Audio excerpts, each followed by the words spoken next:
There is no such thing as a good gentrifier. Only people who are actively working on projects to dismantle white supremacy and capitalism, and people who are not. That is a statement made by Cea Weaver, the recent appointee to the mayor's office to protect tenants, by Zohran Mamdani, the mayor of New York City. If you thought that statement was bad, believe me, they get significantly worse. And throughout this video, we are going to break down her statements, explain what they mean, not just for the future of New York City, but for the future of America as a whole. Now, I don't want to keep you guys waiting too long, so go ahead, like and subscribe for me to join the movement for America first, and we'll get right on into this. Instead of blaming folks for not having access to a mortgage in a rich neighborhood and all that comes with that, we could tax the rich, invest in the public good, stop all evictions, and fund safe, stable public housing for everyone. This country built wealth for white people through genocide, slavery, stolen land, and labor. White supremacy built the North and the South. Impoverish the white middle class. Home ownership is racist and a failed public policy. But also endorse a no more white men in office platform. Those statements are clearly completely against white people, home ownership, and the idea of what makes America America. This is a primarily white nation. We are descended from Europeans and follow European customs. And like it or not, the free market is a part of our culture. This woman is clearly against Americanism as a whole. And when asked about these statements recently, here's what she had to say. Some of those things are certainly not how I would say that things today and are regretful. Notice how she worded that. He doesn't say that she regrets saying the statements necessarily. She doesn't say that she regrets the views that she held because she still holds those. She still hates the white man. She still hates home ownership. This is exactly why Zohran Mamdani picked her specifically. Instead, what she regrets is the way in which she said them because they are now resulting in backlash for her public office. It's not about her views, it's not about her clearly anti American values, it's about saying things that are negatively hurting her reputation. This is what we have to watch out for. This is what we are up against. We see these democratic socialists going into these major cities and completely destroying the foundation in which they were built upon through their anti-white campaigns. Why do these people hate us so much? What did we do to them? Well, here's the answer. We were successful. That's it. We succeeded. We are typically on the higher rates of being able to build a functional civilization, being able to afford home ownership, being able to reach the highest points, especially in a place like New York City. And what Zohran Mamdani and Miss C. Weaver here want to do is get the white people out of there. Get rid of our culture, get rid of our customs. In New York City, they want to destroy New York City by removing the white population as an entirety and instead bring in people who, from her own admission, will not have to pay rent in any way. She wants to bring in people who are going to be total freeloaders. Now, do I think there are issues with the housing crisis that is going on at the current moment? Absolutely. Housing prices are absolutely ridiculous, and it's nearly impossible for a young person to be able to buy a home, and this is why people are turning to ideologies such as this one.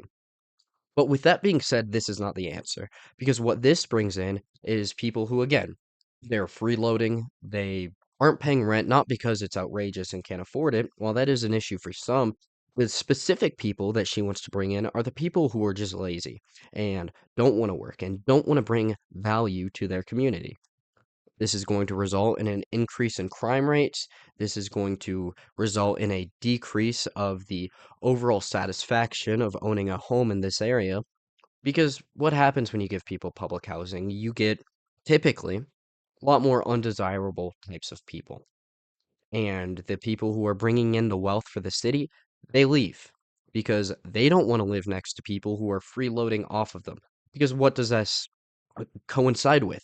A significant increased tax rate, the stealing of people's funds. So those people leave the city, and New York City continues to decay into something that is absolutely atrocious. What else do these statements represent? They represent the shift in the Overton window that is significantly more accepting of white hatred. People wonder all the time, why are young men, especially young white men, shifting significantly further to the right in the current era? And it's because of propaganda like this. Previously, what we would see is that in the school system, there would be pushes against white history, white culture, calling us evil and such. We see this in Hollywood, the destruction of white culture and white history. Again, calling us evil. It's present in essentially every single field, and it's a portion of the degeneration of our culture as a whole. Because for the last half century, maybe a little longer, we have seen the creation of the idea of white guilt, where we should somehow, for whatever reason, feel guilty for that which was committed in the past. But simultaneously, we are not allowed to feel any pride for that which white people created, which it was a great deal of things. Every single great nation in the world, think about what the superpowers are, excluding a few Asian countries. Historically, you had Japan back in the day, you have China currently, superpowers. But excluding that, what do we see? Who are the superpowers? We see Russia, we see the United Kingdom, we see Germany, we see the United States, we see Australia. Are all of these necessarily global superpowers? No, but they are all very, very successful countries, countries which have the highest standard of living in the entire world. It's just true. We built a lot of really great things, but we're not allowed to feel any pride for that. Instead, we have to purely feel guilt for the actions which weren't as great that our negatives committed, our ancestors committed, despite the fact that every single other culture also committed those.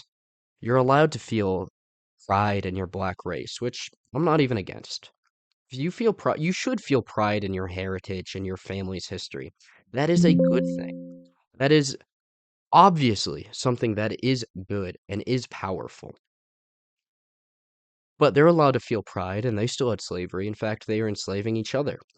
But I'm not allowed to feel pride for my white heritage just because we also had slavery. Yet I'm not allowed to feel pride that we are also the culture which brought slavery to an end.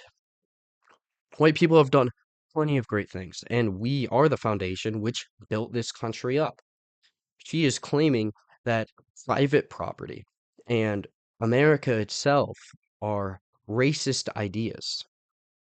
This woman is clearly anti-American, so is Zohran Mamdani, and it represents a dangerous shift in the United States that somehow these people are getting elected. You're allowed to hate your own people and get elected. This isn't going to stop at New York City if we're not careful. This will spread across the nation. And we have to be much stronger and we have to be significantly less scared to say that we are proud. We are proud to be white. We are proud to be American. We are proud of our nation's heritage. Because if we continue to live in fear of being called a racist, our country will decay. And we won't know what our heritage is anymore. And that is a dangerous game to be playing. It needs to be put to an end. We cannot put up with this white hatred anymore. People like Cea Weaver are traitors to the United States and need to be treated as such. Same goes for Zohran Mamdani, and same goes for every single other Democratic socialist mayor that is destroying cities throughout the United States. I mean, we see this in Minnesota. We see this in Oregon, Washington. These Democratic socialists are destroying our country, and it needs to be put to an end. With all of that being said, I'm going to close up this video. Like I said earlier, like and subscribe if you'd like to join the movement and you would like to see more content from the young Gen Z America First standpoint. I appreciate you watching. You have a blessed rest of your day.